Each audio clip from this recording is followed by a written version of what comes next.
Good evening and welcome to the Wisconsin Public Radio Wausau Daily Herald Forum for the 85th and 86th State Assembly Districts. In the 85th District, Libertarian Jim Maas, Republican Pat Snyder, and Democrat Mandy Wright. And in the 86th District, Democrat Dennis Halkoski and Republican John Spiros. I'm Glen Moberg of Wisconsin Public Radio with my colleague Robert Menser of the Wausau Daily Herald. Our format: questions will be directed at all five candidates who will each have 1 minute to answer. After all five answers, the candidates will have a chance to make rebuttals in an open discussion period not lasting more than 5 minutes. There are no opening statements tonight. There will be 1 minute closing statements with the order determined by a roll of the dice. The 85th Assembly candidates will go first in the closing statements, then the 86th Assembly candidates. For the questions, we're going to start with the 86th Assembly and then the 85th, and we will be changing the order of responses with each question. So the first question: a Dane County judge has struck down essential parts of Act 10, Governor Walker's collective bargaining law, saying the act is unconstitutional in part because it allows state lawmakers in Madison to tell local city councils, county boards, and school boards how they have to bargain with their unions.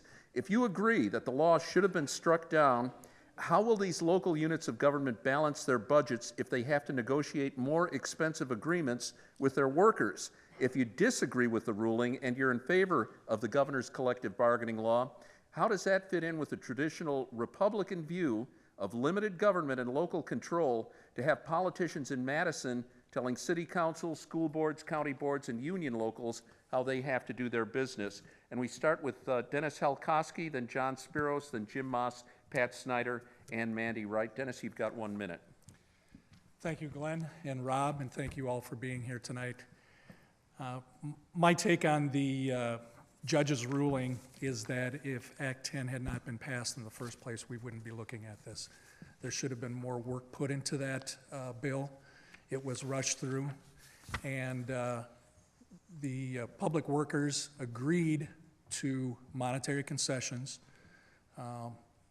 prior to Act 10 being voted on, and that still wasn't enough. They sought to take their collective bargaining rights away. Had those collective bargaining rights remained in place, we would not have this problem that we have now. And John Spiros, you have 1 minute. Thank you both as well. Thank you for having me here. I need to push the button. There we go. When it comes down to Act 10, a few things I'd like to talk about. One thing, I wasn't in the legislature when they passed this. I would have gone through it a little bit differently. I do support it. I do not support the judge's ruling.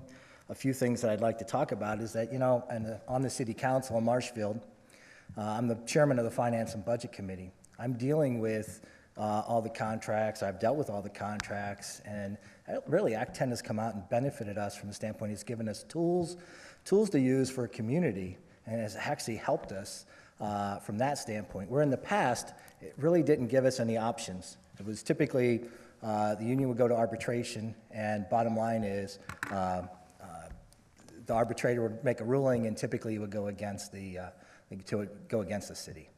Thank you. And Jim Maas, you have 1 minute. Well, I agree with the judge. He's a very smart person. He agrees with my position, which is that the state grabbed too much power when they tried to impose these rules on local governments. The state had a right to change the rules with the state employees, but why they wanted to do it with municipal and school employees, I don't understand. Well, I do understand it, I guess, but now there's a mess. I think that especially this may be an opportunity for some reforms. I'm thinking especially the teacher pay schedules, instead of being lockstep, on seniority and academic achievement.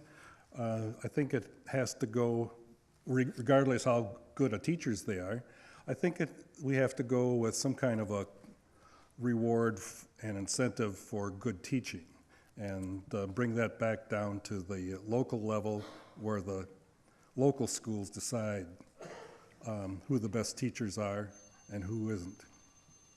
And Pat Snyder, you've got a minute. Hi, everyone, and thanks for coming out tonight. Well, if this is unconstitutional, then I suppose that President Obama and Congress is acting unconstitutionally, since there is no collective bargaining in the federal employees. In fact, back in the 70s when it was debated, it was actually voted down by then Congressman Dave Obey. So I think when it comes to collective bargaining, I think what the governor and the legislature did was actually not tell the school boards and local governments what to do, but actually gave them the tools to be able to fiscally get their house in order. And without that, I would think that we would be looking a lot more like the road to Illinois has, where you have schools thinking about going into the private funds to finish and to help out their public sectors. That's not the road we want to go down. And I would disagree with the judge's ruling. And Mandy Wright, you have 1 minute. Thank you again for inviting us, Glenn and Rob.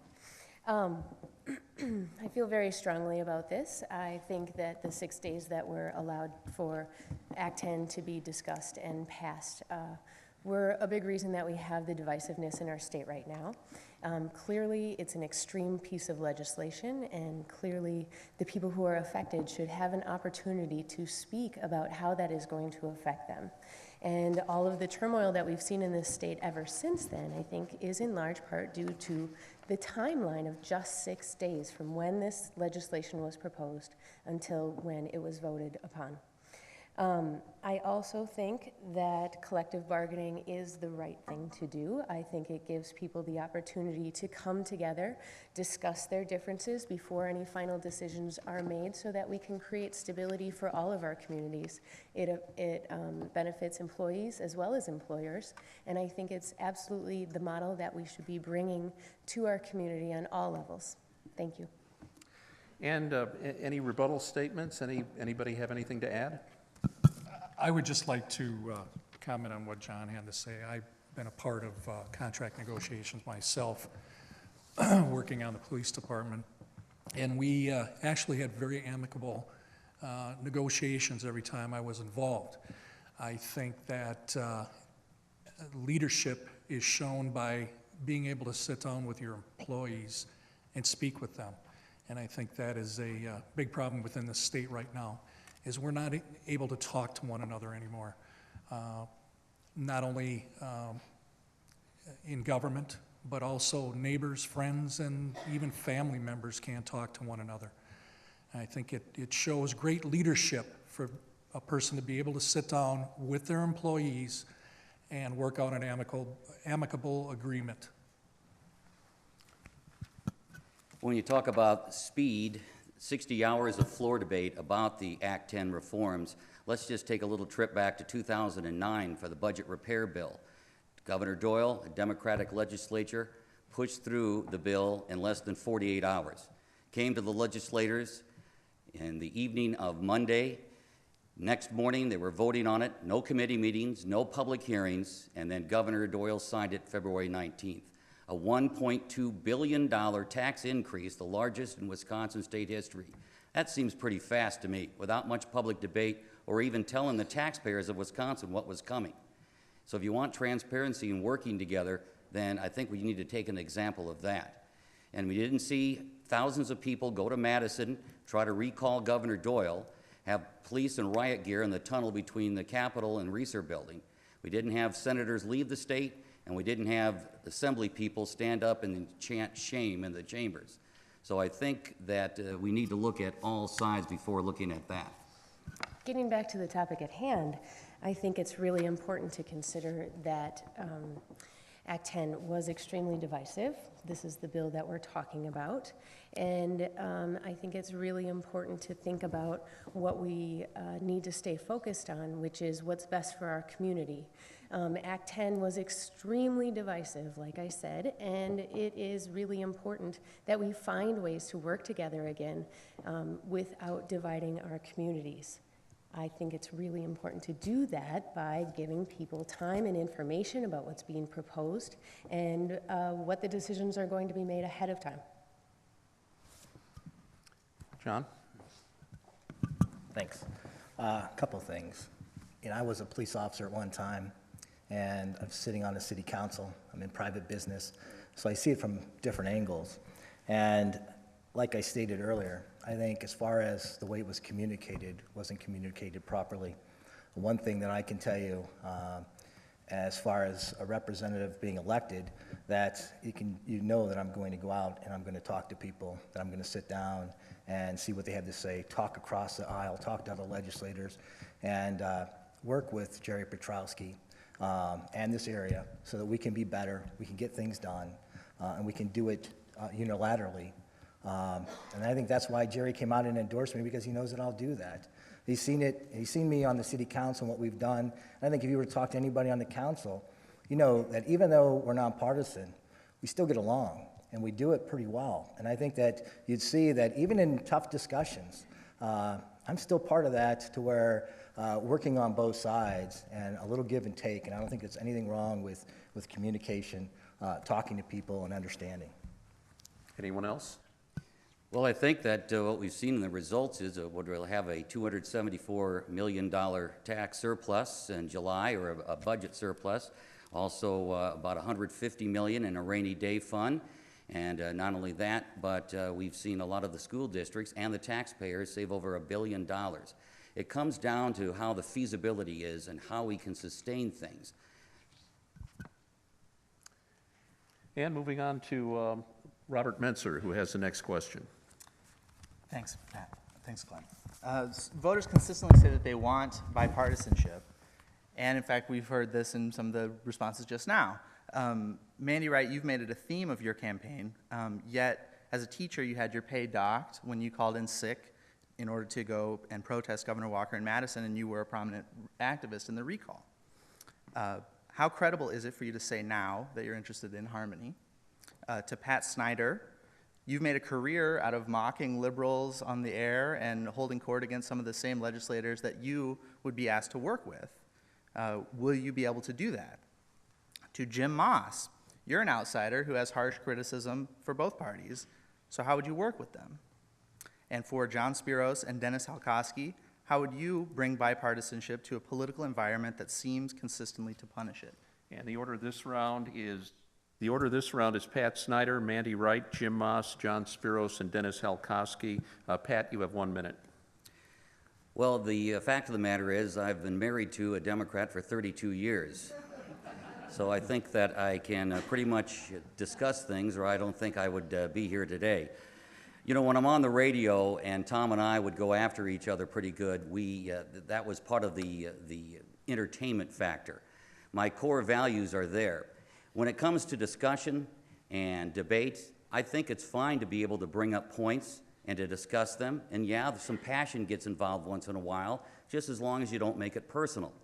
But you need discussion and debate to get the ideas out. And if every legislator in Madison would try to work for ideas instead of working for ways that they can take credit for something, I think we'd get a lot done. And Mandy Wright, you have 1 minute. Sure. Well, I've been part of this community my whole life. I'm really committed to this community. And I've been building relationships with people here, not based on if they're Republican or Democrat, but because they're good people and they have good intentions for our community. I want to build on those strengths. I know that we can work together by finding what our common goals are. I think most of the needs that we have here can be met with the resources that we have right here. I do want to address the sick out day, because yes, I did call in sick that day, but I stayed home with my children. My pay was docked, and I just want to make it clear that I was standing for my profession, for my colleagues, and also for the future of education and the students that I serve every day and work with, because I am very concerned about the effects, the cuts to education. We are talking $1.6 billion in cuts to K-12. And that will affect our students, that will affect our children, that will affect our future. I want to make sure that we work together to make a stronger future for everyone. Jim Maas, you have 1 minute. All right, well, I don't know what you're going to call it if I get elected to the legislature, but bipartisan isn't going to work anymore because I'm the third party guy. So you're going to have to come up with something else, Rob. I'm good with tripartisan. And I also have a mixed marriage. I'm married to a Democrat, so I feel you. yeah, I can't convert her. I think I can work with anybody. I stayed out of the Act 10 and the recall thing. I just thought it was too much and it was inappropriate.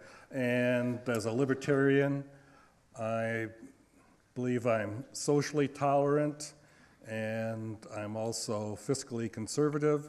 So I think I have something in common with just about everybody. So there are some areas of disagreement, but I think we can work it out. And John Spiros, you have 1 minute. Earlier I talked about being, thanks. Earlier I talked about being elected to the city council in 2005. When I first started on the council, it was like, look, what happens here stays here, but you don't take anything home with you. It's not personal. And you know what? That's typically how I operate, is that things are not personal. You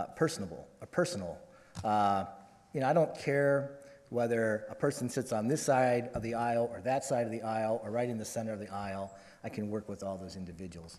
I do it now. 23 years of business, 23 years of transportation as a vice president overseeing safety and claims. Believe me, I've had to deal with a lot of tussles. I'm on the board of directors for the Trucking Industry Defense Association. There's 10 of us on that as well, 13 of us, and believe me, there's some tussles. But we all get along and we get things done, and that's what I'm promising, is that I will get things done, but I'll do it from the standpoint of listening, going out, having open meetings, having town hall meetings, etc. Thank you. And Dennis, you've got 1 minute. Well, talking about tussles, John, 32 years in law enforcement, I've had my share of tussles. I can tell you that I enjoyed every minute of my job. No matter who I came in contact with, I had to resolve an issue. Conflict had to be resolved almost immediately. And then you sit down and you talk and you reason. And when you're investigating a crime, you look through facts. You search the evidence. Make sure you've got all your ducks in a row, and then you go ahead and make an informed decision. That's what I think needs to be done. I think we need to all sit down, be able to sit down, take the vitriol out of the process. Sit down, bring our ideas together, and I'm sure we can find parts of everybody's ideas that we can work together on and come to a successful conclusion. And we'll go into the discussion period if anyone has anything they'd like to add. A couple things. Being a police officer, I was a police officer as well, not 32 years, but I did it. I was in the Air Force.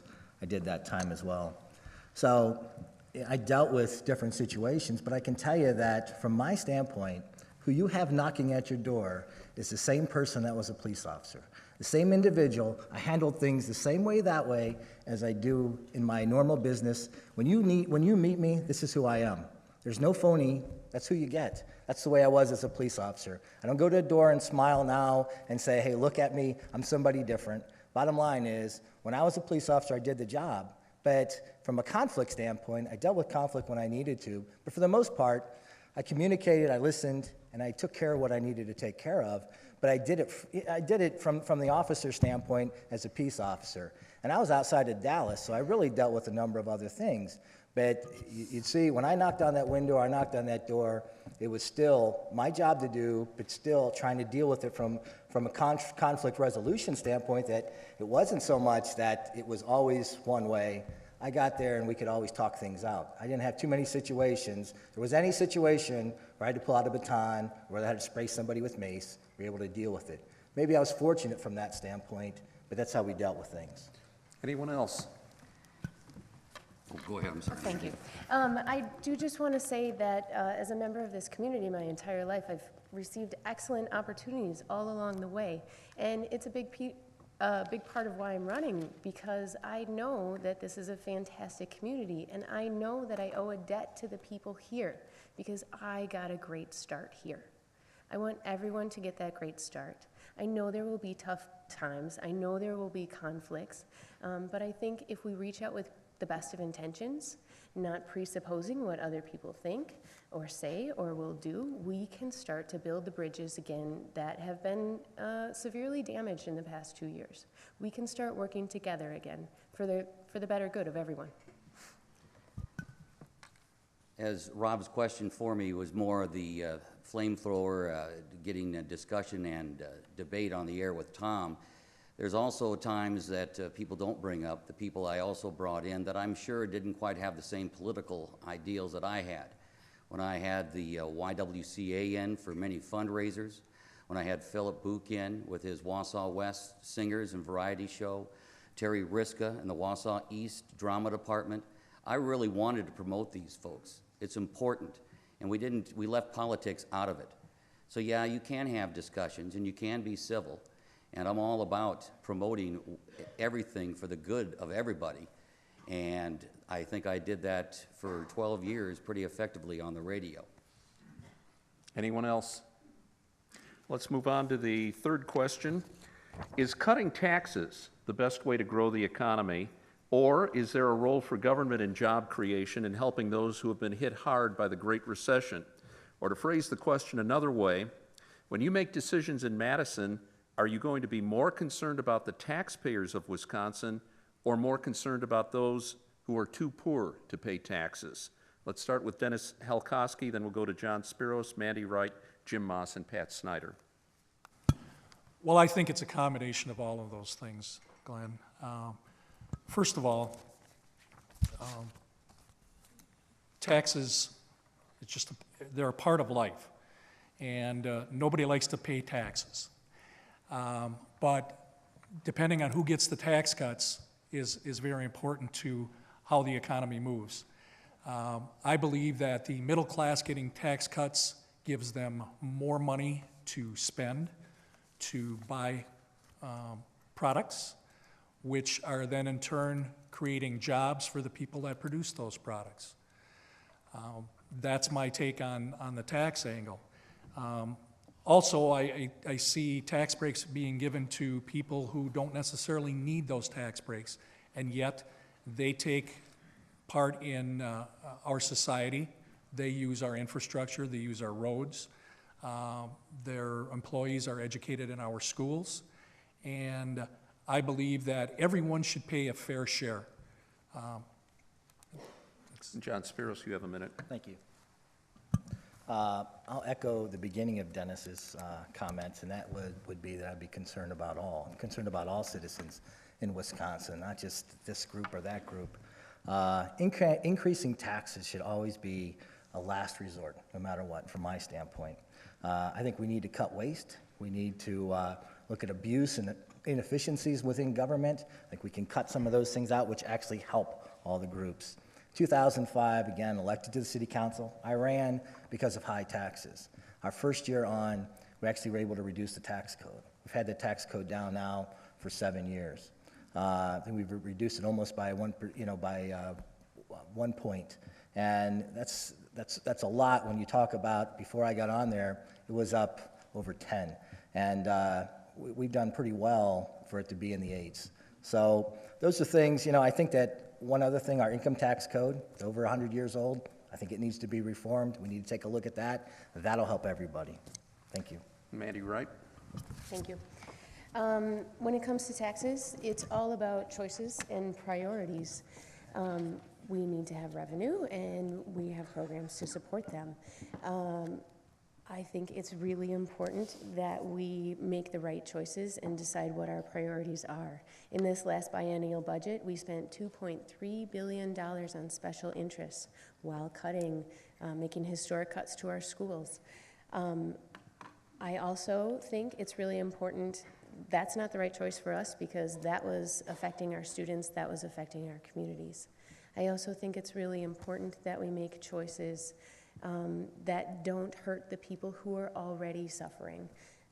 We've lost a lot of jobs in this community. A lot of people can't afford anything extra, and I won't raise taxes on our most vulnerable citizens, seniors, and hard working class families because I know that they can't afford it.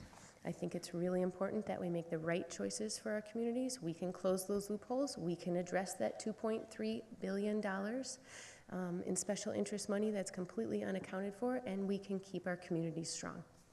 And Jim Maas. Well, I agree that we definitely have to reform our tax system. It's a mess. It's been added to a little here, a little there, add a exclusion, an exception, a tax credit, and so on and so forth, until it's very much more complicated than it needs to be. But, and it's, as a result of those things and not being indexed to inflation, our taxes have gone up. Wisconsinites paid 11.3% in '09. Now it's up to 11.9%, and there's some strange results from our tax code. But I cringe when I hear fair share. Nobody can identify fair share, and I think what we need to do is help our economy grow, and we won't need to worry about our tax situation so much. Pat Snyder. Well, if you listen to me on the radio, you kind of know how I feel about taxes. But the fact of the matter is I've talked to a lot of people at every door I've been to, and all of them have told me when I've asked, do you think you're undertaxed? No one said yes. So I really think that the situation to get revenue into the state is simple. We need to get the jobs here. This is a nationwide competition for the state of Wisconsin. Not only that, it's a global competition. Businesses have to compete. And if we have high taxes on our businesses as well as individuals, then they're not going to have the jobs here. We can't grow jobs. More jobs means more state revenue in our coffers. 14% of the increase, 14% of the taxes and that 2009 increase, filers $100,000 income, they paid 50% of the taxes in Wisconsin. I had a dentist ask me, he says, people tell me to pay my fair share. What is my fair share? Someone needs to define it. And anyone have anything to add? John? I got it right that time. I'm going to echo the jobs, because I think the jobs in business is a big issue. With businesses, jobs, that pretty much takes care of a lot of things. A few other things. You know, right now we're dealing with a property tax freeze, and I support that. Whether you looked or not, we're in the bottom, we're in the top 10 when it comes down to states with the highest taxes, when it comes down to property taxes. That's a big burden on our residents. Right now we have the property tax freeze. I'd like to see it continue. I think some of the things that we've done up in the other area of the 86th is we've consolidated some of our services and done some other things to even control our stuff, our issues at the city level. I think the same thing has to be done throughout. We need to tighten our belts a little bit, all of us. Thank you. Pat, then Jim. I'd just like to add that, again, the $2.3 billion special interest money actually is over a 10-year period. Whether or not we have the same governor, the same legislature, we won't know if we ever reach that limit. Also, the 1.6 in educational cuts actually is $800 million. And the tools are there for the school districts to be able to recoup that. And even in a Wisconsin Eye interview, my opponent said that there was really no change in her classroom. As far as more jobs and fair share, let's take a look at the corporate income tax. What are taxes used for in Wisconsin? Sometimes it's used to discourage things like smoking. So why are we taxing our corporations who provide the jobs for Wisconsin? We can't say we need more jobs and then tax the job makers. I suggest that we reduce and eventually eliminate the corporate income tax, and then the people that are going to be And then the industries are going to have $1 billion of reinvestment and hiring, and the people that are exchanging money there are going to be the ones who are paying the taxes and supporting the state of Wisconsin. I agree that we need to bring jobs to this community, but if the previous administration had been successful with all of the money they had given away to create jobs, we would have jobs, and we do not have jobs. We all know that we are seriously hurting in this community. So we need to look at some other things. Also, in the previous legislative session, earned income tax credits as well as homestead tax credits were repealed, and that takes money out of the pockets of our seniors and our hardworking middle-class families. That takes money out of our entire economy, and that brings us all down. Also, in response to what I said about I have not seen changes in my classroom now. That's true. I will tell you the truth. I haven't seen changes in my classroom now, but if you're paying attention, you've read in the papers that the Wausau School District is looking at drastically reshaping the system and maybe needing to close 1, possibly 2 elementary schools in the future. This will affect our children. This will affect our future. I'd just like to add one thing. Government doesn't create jobs. All we can do is create an environment for jobs to come or grow. That's the involvement of government. And when it comes to priorities, the last legislature put $1 billion into medical assistant programs. That's, we talked about earlier, priorities. Dennis Halkoski, you wanted to get a word in. Yes.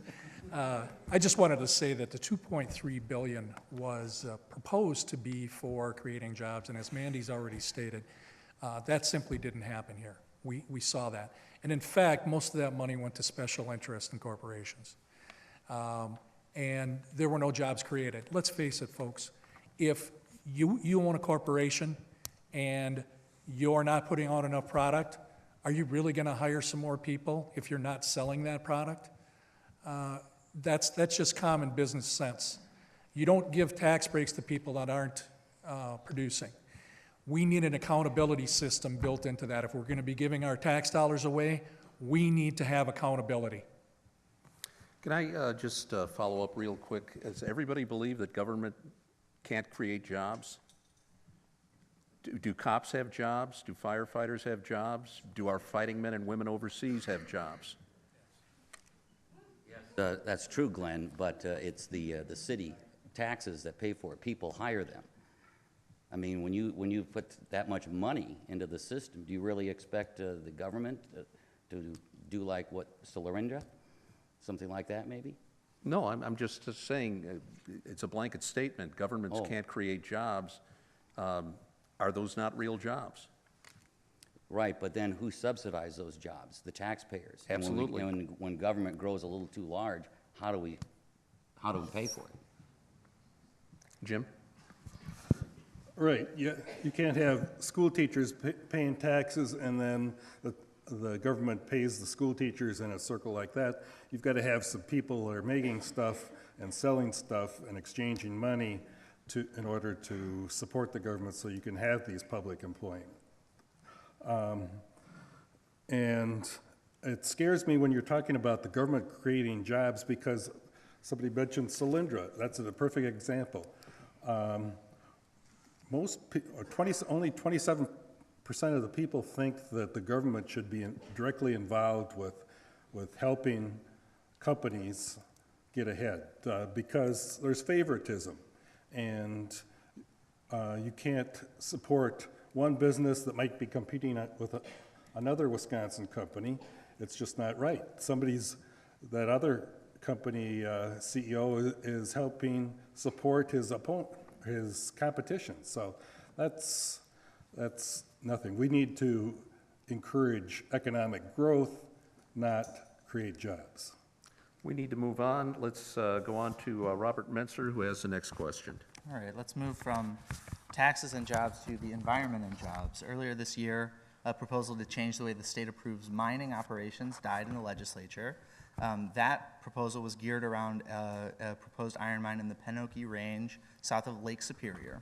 And it was opposed by environmental groups, while advocates of the changes to the law said that the project would have created thousands of good-paying jobs without doing permanent damage to the environment. Some similar proposal is very likely to reemerge in the legislature next year. What specific changes, if any, do you think need to be made to the state's mining laws and regulations? Should Wisconsin's tribal governments be involved? And where would you draw the line? What should not be changed in order to ensure that the natural environment will be protected? And the order this time around is Jim Maas, Pat Snyder, Mandy Wright, John Spiros, and Dennis Halkoski. Let's start with Jim.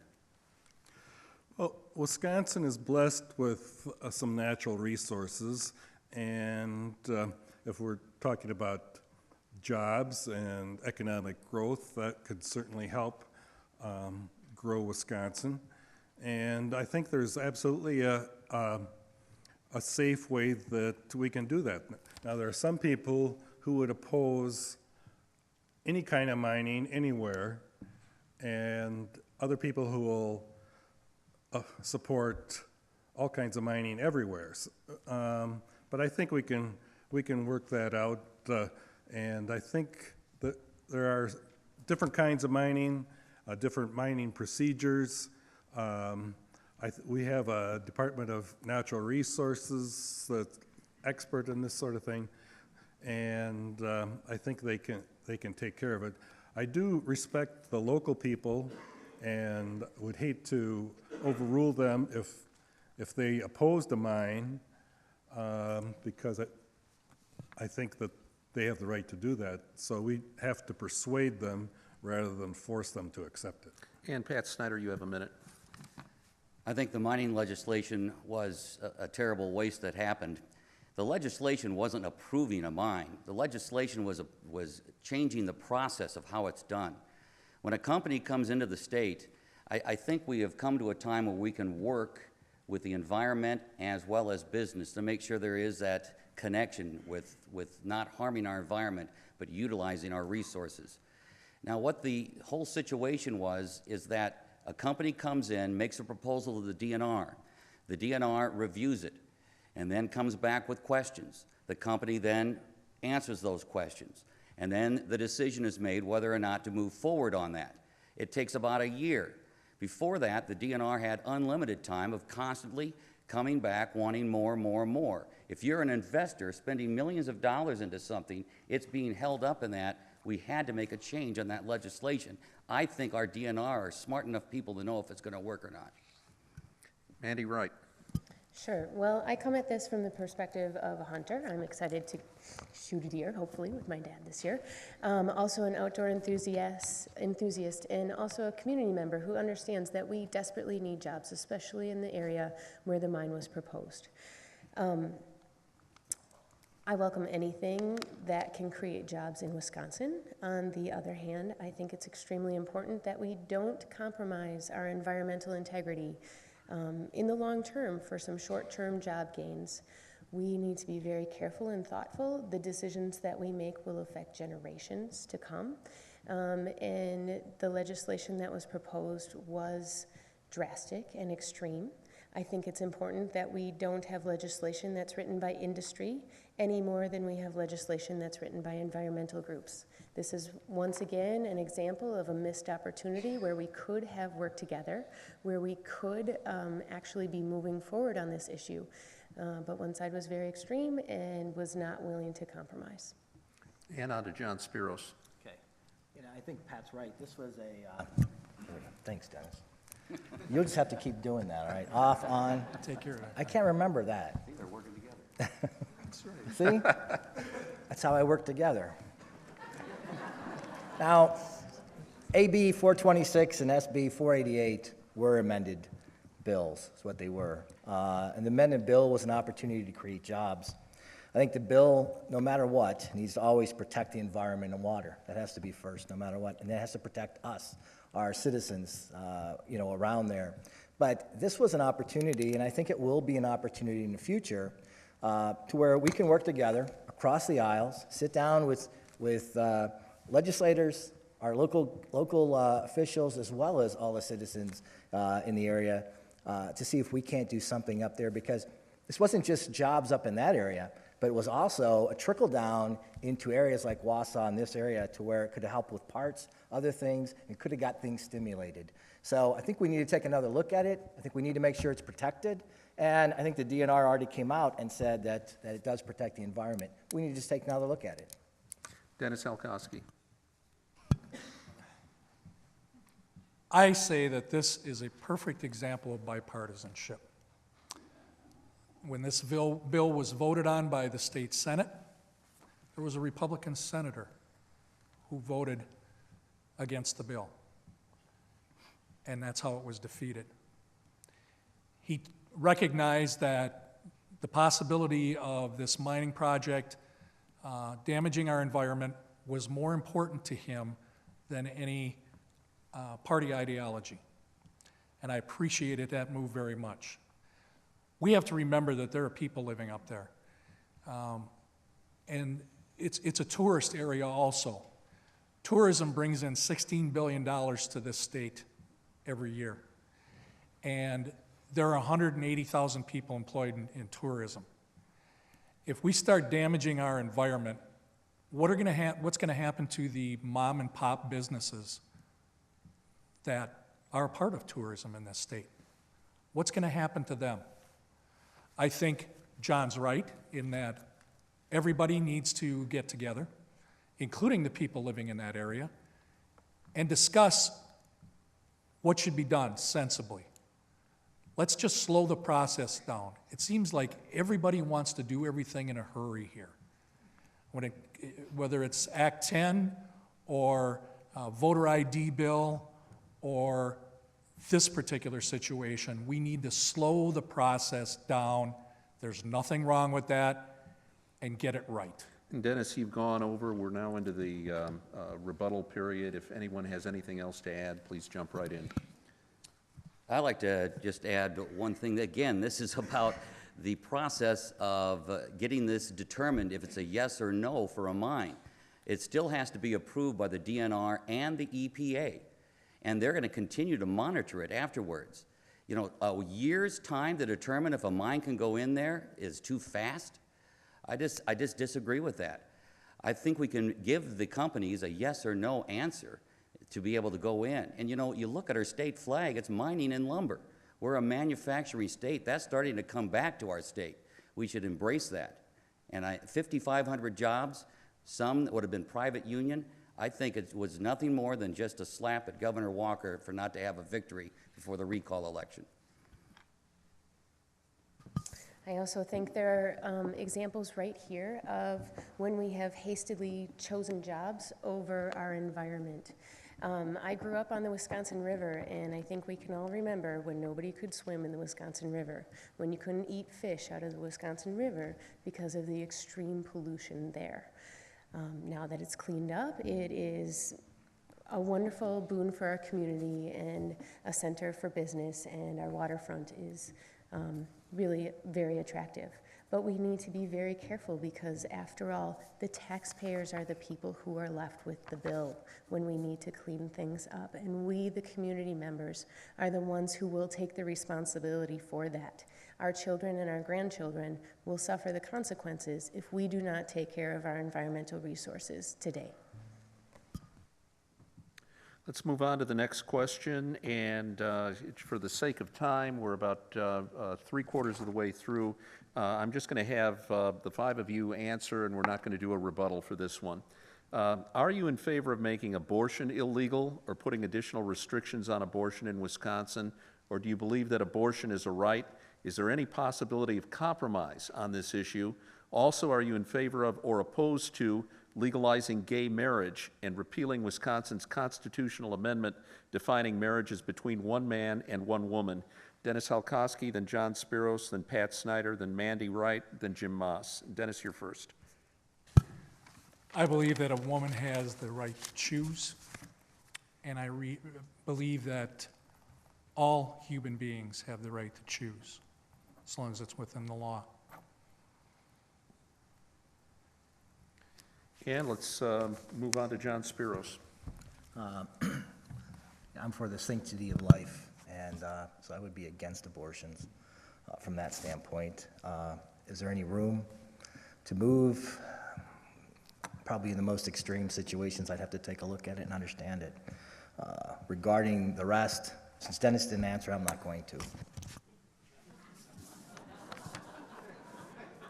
Let's move on to Pat Snyder. Abortion, it's legal everywhere in the country. I am pro-life. I do believe that life starts in the womb. A woman has to make a very tough decision.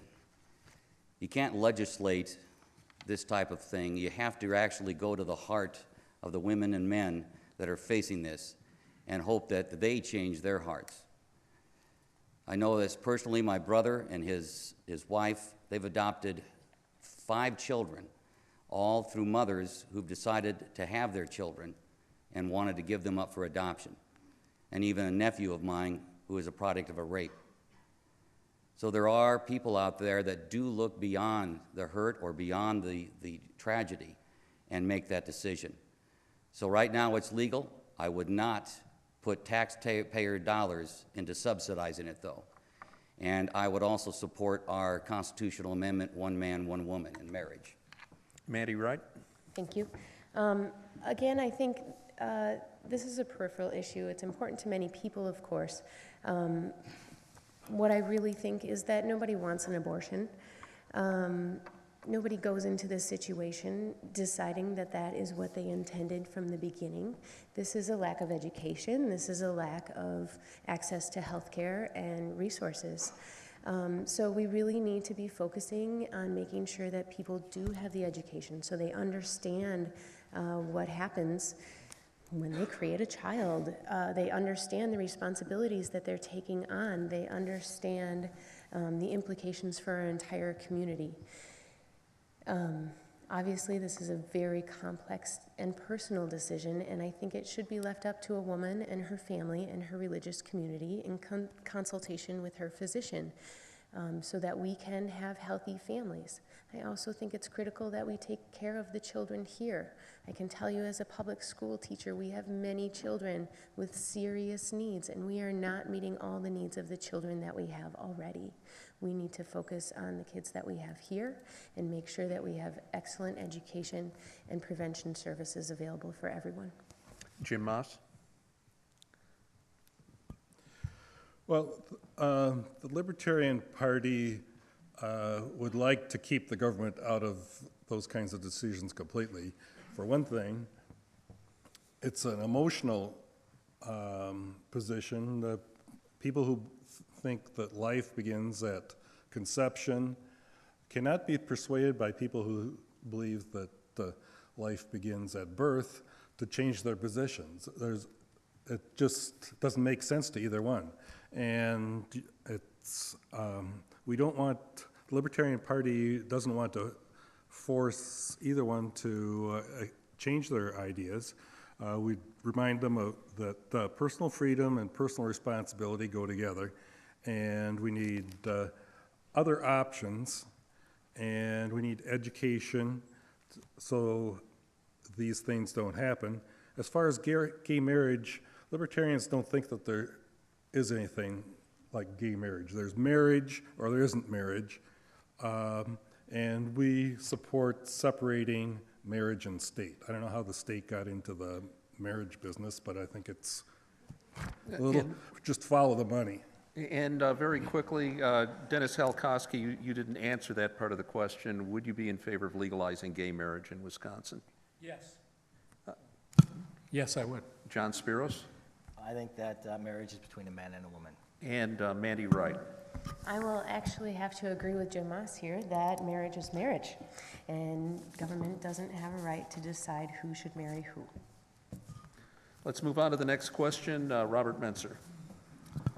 The discussion around education in Wisconsin has tended to revolve around the cuts to funding in the last budget, but separately from that, Wisconsin also has embarked on a whole series of education reforms that are going to reshape the way students are tested here, the way teachers are evaluated, and put new emphasis throughout the school system in the state. Some of these reforms were tied to federal race to the top funding, Others came out of a task force that included members of the Walker administration as well as State Superintendent Tony Evers, Read to Lead as an example of that. We are in a time of big changes in the state's education system. What is your view of Wisconsin's recent education reforms, and what is still needed to improve Wisconsin's schools? And we'll start with Mandy Wright. Thank you. I can tell you from my experience working with sixth graders today even, that there are many, many good initiatives in education happening right now. We have new curriculum, which is streamlining the process and making sure that we are all working together to help our children reach their fullest potential. We will have in my school district, we will be piloting accountability standards for teachers as well as for administration. Because we feel it's very important to be on the forefront of that. I think everyone's aware that Wausau School District has taken the lead in promoting technology. And of course, it's obvious that we are interested in diversifying our options because we have many different charter schools available, from the Montessori school to the EAA Academy to the IDEA program at DC Everest. So there are lots of excellent initiatives. On the other hand, we are making decisions about education that will affect us in the long term. And once again, when we've cut $2.6 billion to our public schools, we are making decisions that are not putting our children first.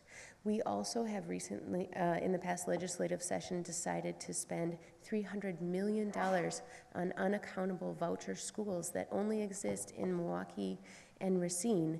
And those schools don't even need to give their teachers background checks. I'm extremely concerned about the future of education and making sure that we put our priorities in the right place. Jim Maas. Well, as far as education reform, libertarians believe that it shouldn't be up to the government to decide what to do about education. Ultimately, the parents should be in control.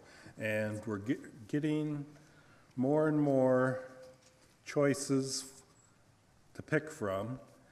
Government schools are one. Then there's charter schools, virtual schools, private schools, and it's in the best interest of our society as a whole that our young people are educated so that they can participate in society and get good jobs and so on. But how they do that, I think, should be up to the parents. Pat Snyder. Education is starting to change a bit. 70% of the jobs that are open here in the state of Wisconsin require a high school degree or a 2-year technical degree. I think that what we need to start focusing on, something that was done in the last legislation by a Democrat and a Republican working together, was trying to get a technical high school diploma program involved in the schools, but it fell. It didn't get through the Senate. I think that we have to start getting the business people, the community leaders, more involved in our high schools and middle schools. Entrepreneurship, teaching these young kids what it takes to be successful in business, and things to that nature, I think, are a great educational experience. And I think that we will continue to pay a lot of attention to the K through 12. I think we're on the right path, and we'll make the right decisions with civil discussion. John Spiros.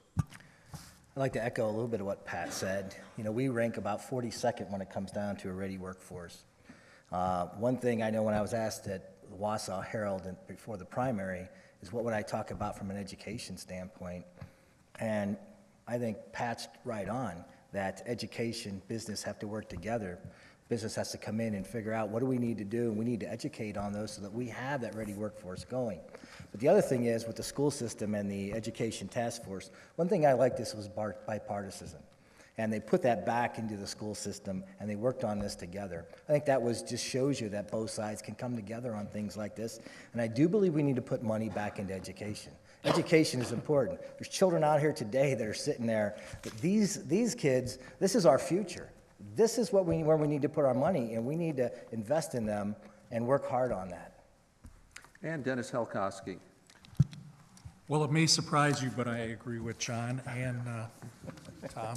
I talked to Dr. Wires at the North Central Technical College not too long ago, and as you know, technical colleges have suffered a 30% loss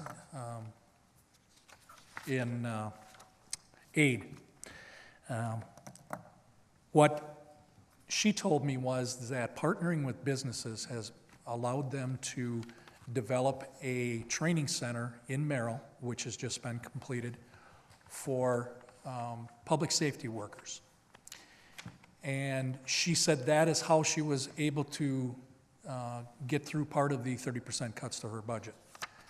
I still think that the cuts to education were too deep and just far too wide, because it's going to affect K through 12, our technical schools, our colleges, the research at the University of Wisconsin, in a number of different areas.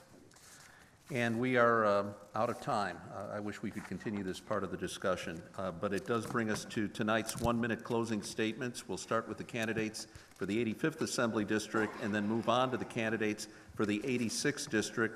By a roll of the dice for the 85th, we're going to start with Pat Snyder, then go to Jim Maas, and then Mandy Wright. Pat Snyder. Well, again, thank you for coming out and listening to all the views and comments from our candidates.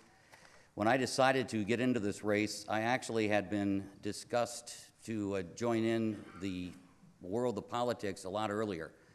My kids were still in high school. Now they're out of college and moved on with their lives. So I'll be able to really get involved in the 85th Assembly District and to the people that would need the necessary tools to make them and their lives a little better. What really impressed me as well was the politicians in this last session that actually had to make tough decisions, knowing that they might not be reelected, but did what they did because the state, in their minds, was the best for the state. I want to do the same. I want to take the taxpayers' money and treat it like it's our own budget, with a lot of respect, with getting the priorities and putting you taxpayers first. Thank you. And Jim Maas, your closing statement. Well, I'm glad that there's a libertarian here to expand beyond the bipartisanship of your forum, and I wish that was true of the presidential debate, which is, I think, a political promotion. But my campaign is called Send a Message to Madison. That's the term I use on my Facebook page. Message to Madison is my website.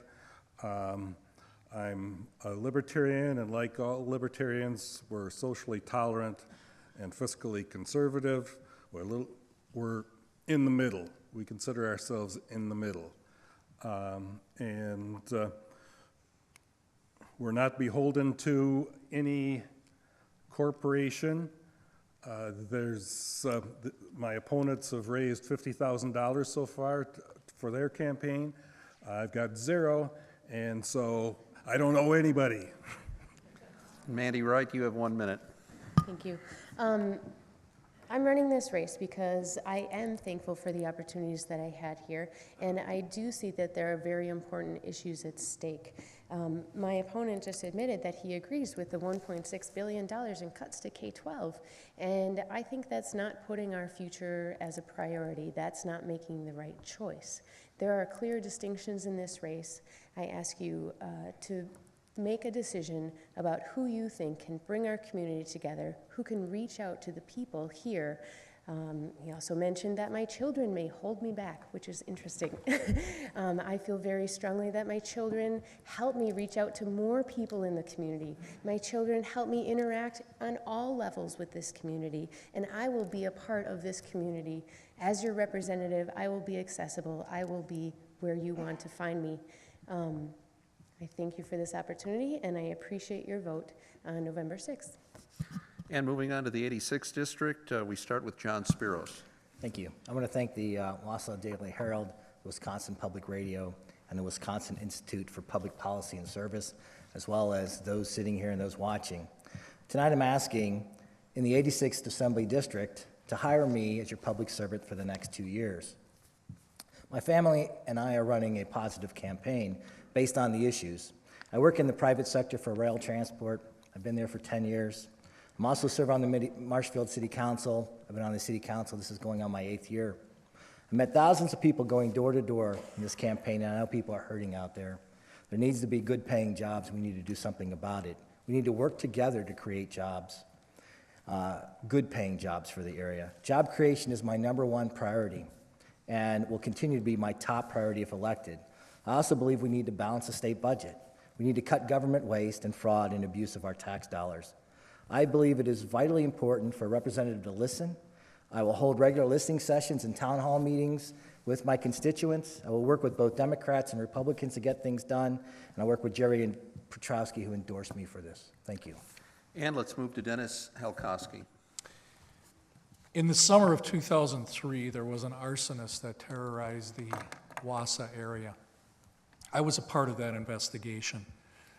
That investigation took up 3 police departments, different leadership, and different detective bureaus with some different ideas on how to investigate the crimes.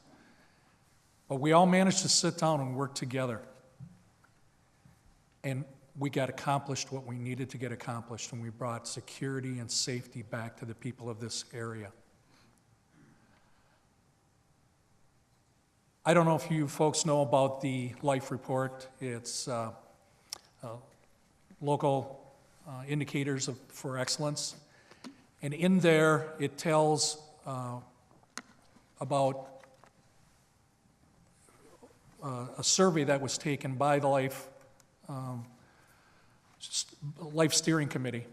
And it tells about all of the people in this area and what their needs are. And what their needs are infrastructure.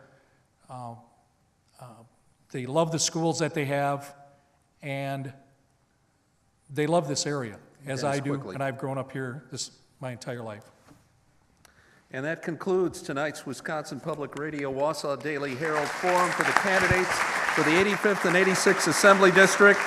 Thanks to our candidates Jim Maas, Pat Snyder, Mandy Wright, Dennis Halkoski, and John Spiros, my colleague Robert Mentzer. Thanks also to the staff at UW Marathon County, Dean Keith Montgomery, Theater Director Chris Berg, Rick Ryer and Jane Ritker of Wisconsin Public Radio, and Eric Giordano of the Wisconsin Institute for Public Policy and Service. I'm Glen Moberg. A reminder, you can hear this debate on the radio tomorrow at 5 p.m. on the Route 51 show on Wisconsin Public Radio's Ideas Network, and you can read analysis in the Wausau Daily Herald. You've been a great audience. Give yourselves a round of applause. Don't forget to vote Tuesday, November 6th. Good night, everybody.